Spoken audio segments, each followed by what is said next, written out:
Okay, so part two of Vipassana overview that from my experience, I'm going to talk about the rules and the guidelines that you have to follow when you're in meditation. And it's quite structured, quite well defined, because it's been run thousands of times a year, right? 120 plus odd centers, over 100,000 students or participants who go through it every single year. So it's actually very structured, very well organized. So to share with you a little bit more about it, it's a 10-day silent meditation. You are given a specific boundary, a specific area that you're supposed to be in, and you're not allowed to leave. Well, if you really want to, you can. They separate the males and the females, so men and women are separate, different dormitories, different eating halls, but when we meditate in the same hall, we're in the same place, but one side is female, one side is male. They enforce pretty strict discipline. There's a very structured timeline from 4 a.m. right down to 9:30 p.m. every single day. Food is all vegetarian. So all vegetarian. It's all taken care of for you, and it's already been provided and donated by those who came before you. You're served by servers or people who take the course before, who want to come back and help. Clothing wise, you have to wear modest clothing. So there's no tank tops, there's no shorts, nothing tight fitting. So it has to be loose and comfortable, to be honest, because you'll be sitting for a very, very long time every single day. One of the key things I thought was very interesting was no rituals are allowed, no religious or any other rituals allowed. So if you pray normally, or you do certain things, or you meditate certain things as well, not allowed. Okay, the whole point is these rituals and these situations may be distracting to you during your learning of the technique of Vipassana meditation. So they don't allow rituals, okay? That's one of the key things.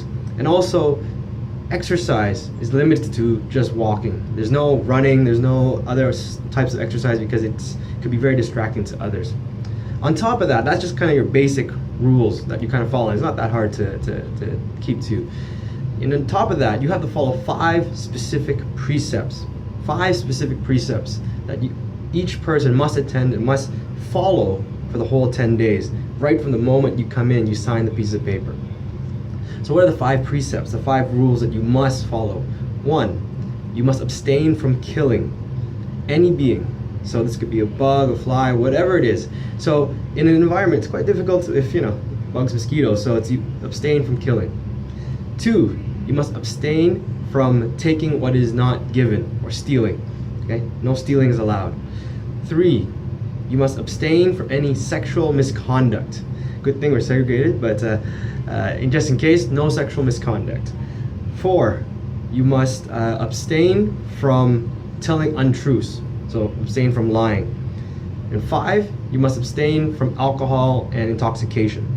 Any intoxicant, drugs, whatever.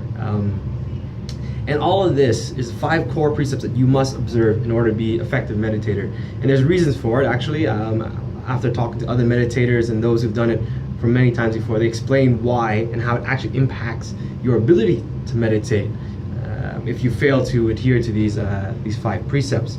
But overarching all that, you must do all this following what they call noble silence. Noble silence means absolutely no communication.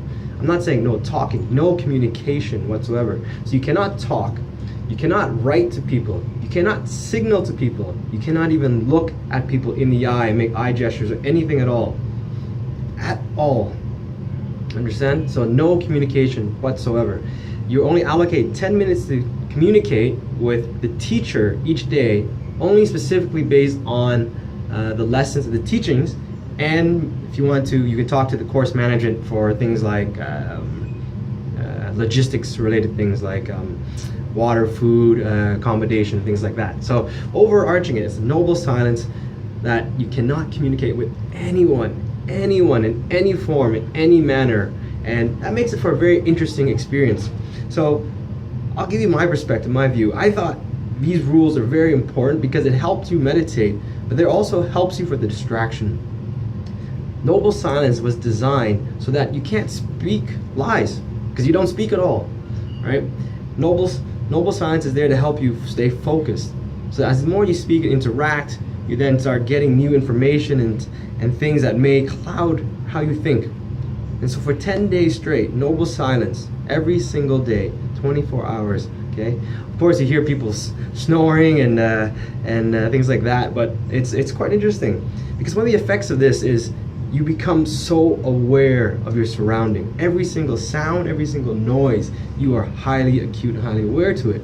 So you hear literally all the bones creaking in meditation hall as people shift, people move, or people stand up. You hear it cracking. And when I'm not talking older individuals, young people, myself, my bones cracked ridiculous amount of times. I've never noticed it before. And with the noble silence, because you're not distracted by interacting with people, no communication, your awareness getting super heightened. The colors are super bright. The food that you taste has immense flavor, because now there's nothing else to do. You're just there at the moment, non-distracted, right? Inside yourself, reflecting upon yourself, reflecting at the food that you eat, the things that you look at, things that you hear, the steps that you take. So your awareness actually is much more acute. I think that's interesting, because people often think meditation is an isolation from the world, right? Getting away from things, throwing it away, blanking out, when in fact, in this case, my experience is you get a heightened experience of the world. The world that's literally around you that you filter out every single day, because you go interact with people, you play on Facebook, you do whatever. So that's a very interesting insight. That's a very interesting perspective I have. Like I said, this doesn't necessarily mean it happens to you, right? Everyone's experience will be different. Every meditator who's done it many times, one fella did over 13 times, as mentioned, every single time the experience has been different. So just want to share with you my perspectives and the rules and guidelines, so you guys know that if you take it, you know, this is what you kind of have to adhere to.